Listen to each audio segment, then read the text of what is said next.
Hey friends, and welcome back to my channel. This is Natasha from Crafting Extreme Love, and I've got a quick process video for you today of a memory planning spread using this insert from lightsplanneraction, which is a Hobonichi Weeks style of layout. This is in a classic happy planner size. I will have this linked below if you aren't interested. I love the simplicity of the script, and most importantly, I just love this blank page. So my thinking is, a few weeks ago, I did a layout where I did 4 cards, 3x4 cards on each page for the week. For this week, I decided to mix it up and have the journal cards only on the left-hand side of my layout. So that way I'm able to add some additional embellishing and journaling on the right-hand side in this Hobonichi style layout. I've created my journal cards by cutting the patterned papers that come in the Traveler's Notebook Memory Keeping Kit in 3x4 shaped rectangles. I selected papers that I felt coordinated and matched really well together. Obviously it's a kit, so that takes a lot of the hard work out of making things match because it's already done for you. I do go ahead and balance out the bolder patterns with those that have the white background. So I've put in one diagonal the lighter backgrounds with the other bolder cards on the other diagonal. I felt like that was really pleasing to my eye.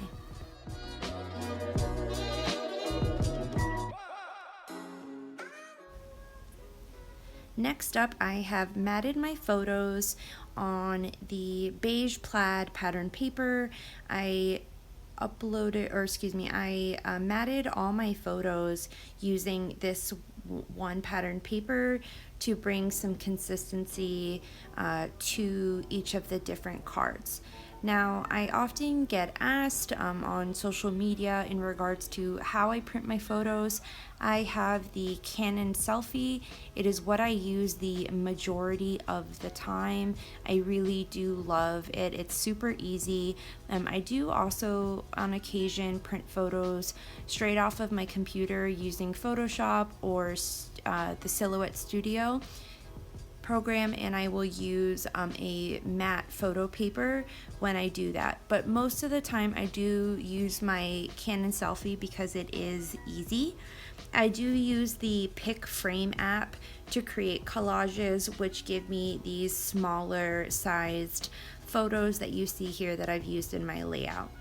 Now, one thing that I really love about this format is, and especially right now when there's not a whole lot going on, you may not have as many photos as you used to be able to document. So this kind of takes the pressure off of, oh, I need to have a photo every day. No, you don't. There's no rules in memory planning. So this is a great way to hit those highlights that you would like to talk about.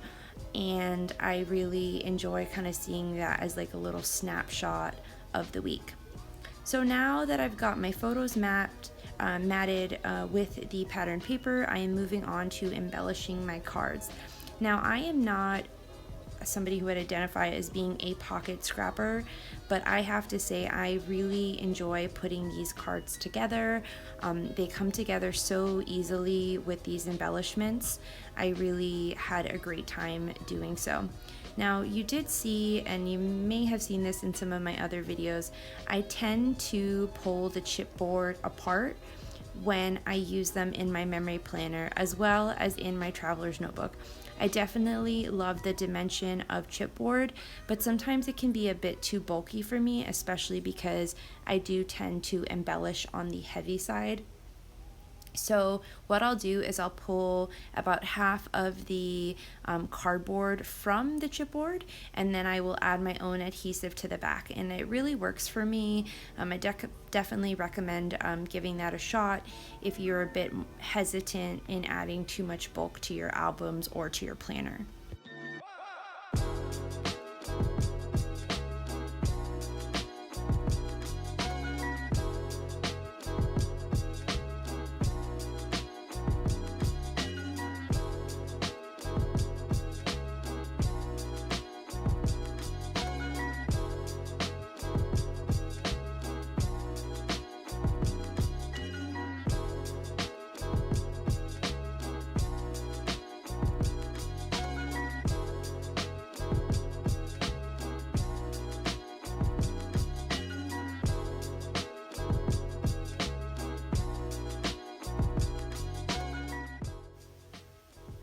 As I build my pocket cards here with the embellishment pack, the chipboard, and then most recently, these are the subscriber digital download stickers.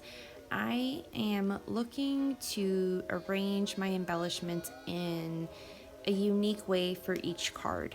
So in the bottom left-hand corner there with the car photo, I went ahead and I centered I centered all of the embellishments. Where the photo on the right, I've gone ahead and playing off of the striped pattern that's on the left-hand side card, I've gone ahead and added like another vertical element. These are just different ways that I'm trying to carry the patterns that are throughout the papers throughout my layout. And additionally, I think that that adds to the interest so that for me personally, that all of the embellishments aren't set up in the same way or in the same order.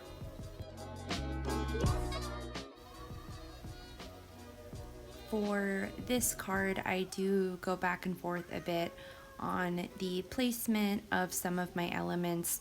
Even when I do place down that final sticker, I do go back and add more to it.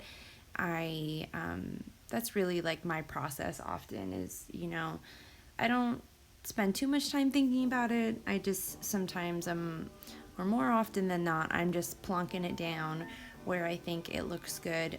But there are times where I'm sorting through things and like, ooh, I think that will look good, and I put it down on the page. Because for me, it's really important to not get caught up in the perfection of the layout, because often when I do that, I end up hating the result at the end. So I've realized that there's no point in stressing over every single detail, that done is better than perfect, as that saying goes. So I have repeated that vertical pattern once again using the washi that came with that traveler's notebook kit.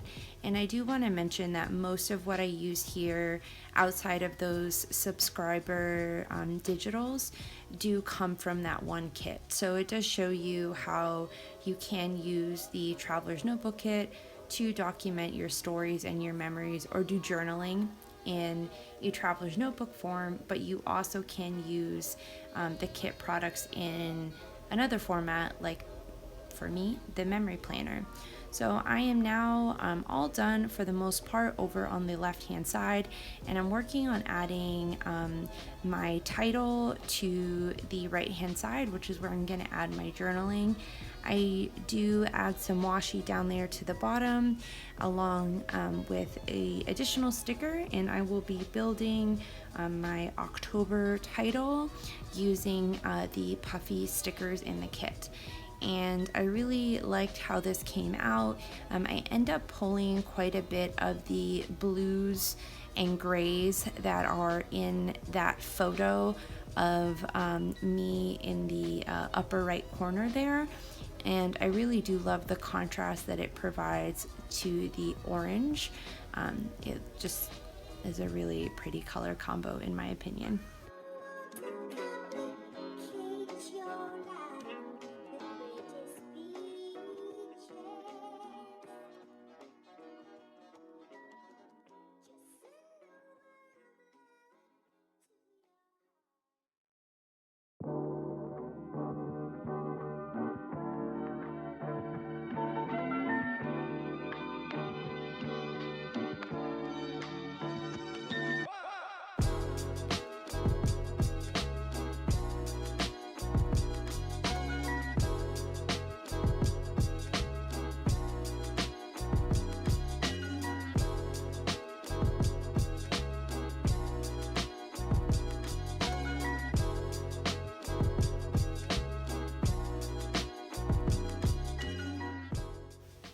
After adding my enamel dots to my title, I am moving on to adding some embellishments and creating a few small clusters on the days of the week. Now, for this week, I was feeling a bit more journally than I usually do. And to break up the writing, I did want to add these small little clusters. Now, they don't really tie to anything specific.